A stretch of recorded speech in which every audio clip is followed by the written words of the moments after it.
Los niños y niñas en nuestro país, ya desde antes también, pero en particular desde la reforma de la Constitución en el año 1994, empiezan a tener un marco de protección integral mucho mayor. En primer lugar porque la Convención sobre los Derechos de Niñas y Adolescentes adquiere rango constitucional, un instrumento internacional que venía a brindar este marco de protección. Y eso obliga a nuestro país a replantear también su legislación interna, ¿no? En este caso, la ley que establece, digamos, todos los principios que regulan la relación de niños, niñas y adolescentes en Argentina, y toma quizás como el cambio más importante, que es el considerar los sujetos de derecho. Esto supone un cambio de paradigma, digamos, primero respecto de que dejan de ser sujetos tutelados, ¿no? Donde obviamente la voz de sus padres o de aquellos que tenían la tutoría legal era más importante que la de ellos mismos, y esta idea de sujetos de derecho, pero además también con una voz que debía ser oída acorde a su capacidad progresiva, ¿no? Esto también vuelve a romper de nuevo todo el paradigma de nuestro sistema jurídico hasta acá, que era, bueno, considerar de manera estricta, de alguna manera, ¿no? A la mayoría de edad, primero a los 18 años, después a los 16 para determinado tipo de actividades, a los 21 para otras, y si uno tenía 15 años y meses, o si estaba a pocos días de cumplir los 21, prácticamente para el sistema jurídico la voz no tenía peso.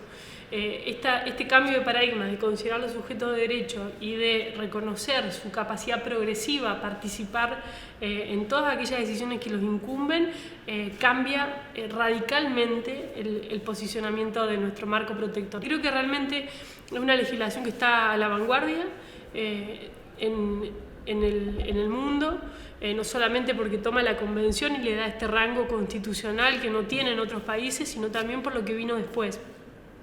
Y un capítulo aparte merece también la Defensoría de Niños, Niñas y Adolescentes, una herramienta que se creó ya hace un tiempo, pero que no se había logrado poner en marcha, y que se logra constituir el año pasado la comisión bicameral, que tiene que hacer el proceso de selección y de nombramiento, y que hoy, bueno, tenemos un paso importantísimo dado, que es la aprobación de la terna por parte de la Cámara de Diputados, ¿no? Falta todavía el paso en el Senado, y esto va a ser una herramienta súper valiosa para que haya un actor de peso también representando los intereses de los niños, niñas y adolescentes frente al Estado, ¿no? Frente a las cosas que el Estado a veces deja de hacer también.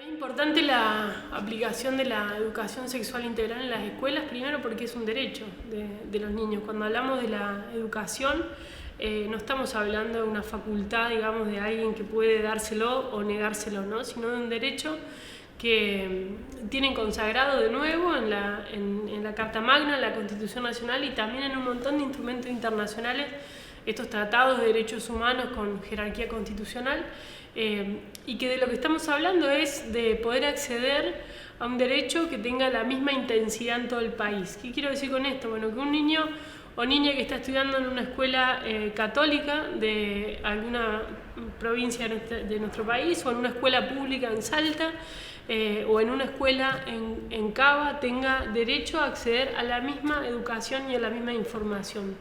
Esto no quita que algunas instituciones sobre eso, sobre todo las privadas, por supuesto, puedan poner su propia escala de valores, ¿no? De acuerdo a lo que la familia haya elegido, pero eso no les da derecho a negar información, ¿no? Y cuando hablamos de ESI, de educación sexual integral, hablamos justamente de un piso mínimo que deba respetarse curricularmente en los contenidos transversales y específicos, esto es, en una materia, pero también en todas las otras materias que tocan distintos temas que tienen que ver con la cuestión. Y fíjate por qué es importante. Bueno, si bien es cierto que gran parte de las situaciones de abuso sexual infantil ocurren dentro del ámbito de la familia.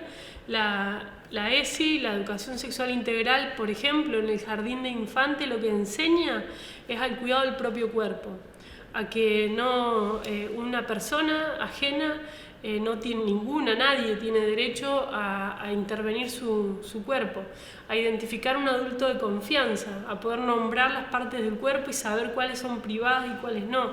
Entonces, finalmente lo que hace la educación sexual es brindar un marco de protección. ¿Para qué? Para que frente a una situación de abuso, un niño o una niña tenga las herramientas y los elementos, primero para identificar que eso no está bien, segundo para poder denunciarlo, tercero para saber a dónde decirlo, ¿no? Y ahí de nuevo la escuela y el Estado a través de la escuela aparece como una herramienta que tiene que garantizar los derechos de las niñas y de los niños independientemente de su contexto familiar, ¿no? Ahí tiene que estar presente para darle las herramientas para aprender a defenderse. Y creo que justamente en este tema es donde es más que nada importante. La verdad que los operativos de evaluación aprender lo que están mostrando es que no se aplica en gran parte del país. Los datos son alarmantes. Una proporción también en las escuelas públicas enorme de niños y jóvenes que no tienen acceso a ESI, con lo cual indudablemente todavía sigue siendo una deuda pendiente. El Código Penal lo que hace es establecer en una serie de artículos distintas disposiciones que son las que discutimos muchísimo en el debate por la legalización y despenalización del aborto. En primer lugar, cuándo considerar situaciones de abuso sexual infantil. Y por otra parte, todo otro conjunto de artículos donde lo que establece son aquellos supuestos donde no está penalizada la interrupción de un embarazo, ¿no? Las dos cosas deben estar correlacionadas, o deben entenderse, digamos, de modo correlacionado, porque por un lado los artículos que hablan de la despenalización del aborto lo que hacen es establecer que en los casos donde el embarazo sea producto de una violación o ponga en riesgo la salud de la mujer o la vida, y ahí viene también toda la discusión de la doctrina, ¿no? Los casos donde se trata de violaciones, dice atentado al pudor, dice el viejo Código Penal, contra aquellas personas que no tengan capacidad suficiente para poder entender el acto. Y esto se correlaciona con las regulaciones en el caso de las menores de edad, de suponer en qué casos, digamos, hay situaciones de abuso sexual infantil.